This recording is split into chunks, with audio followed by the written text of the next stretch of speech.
Que le gros problème du fait que la majorité des violences sexuelles se commettent par des personnes proches, voire dans le foyer de la victime, c'est qu'il y a zéro preuve, évidemment. Du coup, prouver que ça s'est passé, eh bien, c'est très très dur. Et donc, c'est pour ça que c'est important d'étudier le fonctionnement de ce qu'on appelle la charge de la preuve. Alors, le système judiciaire aujourd'hui, il postule un truc très simple, et d'ailleurs c'est à peu près comme ça que fonctionnent tous les systèmes judiciaires à travers le monde.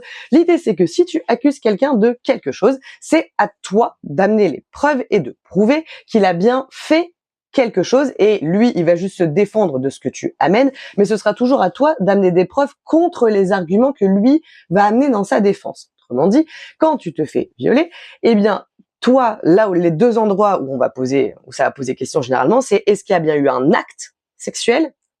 Ça, généralement, c'est relativement facile, ce serait pas le terme, mais ça, on arrive généralement à le prouver, qu'il y a bien eu un acte sexuel. Mais là où vont jouer toujours la défense, c'est le consentement. Et en effet, va prouver qu'à ce moment-là, tu n'étais pas d'accord. Et bien sûr, encore une fois, je le rappelle, les mots n'ont pas de valeur, ok? Parce que si tu le dis, ça ne suffit pas. Inverser la charge de la preuve, dans le cas spécifique des agressions sexuelles, ça permettrait de dire que si tu accuses quelqu'un de quelque chose, une agression sexuelle, eh bien, ça sera à lui de prouver qu'il n'est pas coupable. Et ça change beaucoup de choses au niveau du consentement.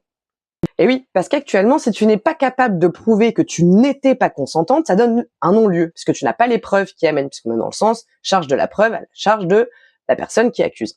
Si on inverse les choses, du coup, et que lui, il dit elle était consentante, lui, il doit prouver que tu étais consentante. Et s'il n'arrive pas à le prouver, eh bien, ça donne lieu à une condamnation. Puisque les règles du jeu, c'est que c'est à lui d'arriver à le prouver. Vous voyez comment c'est essentiel.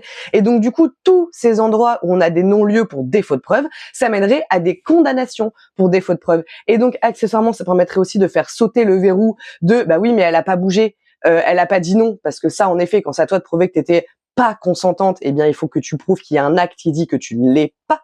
Mais quand c'est à lui de prouver que tu étais, eh bien, un non-acte, comme le fait de pas dire non ou comme le fait de pas bouger, n'est pas une preuve d'un oui.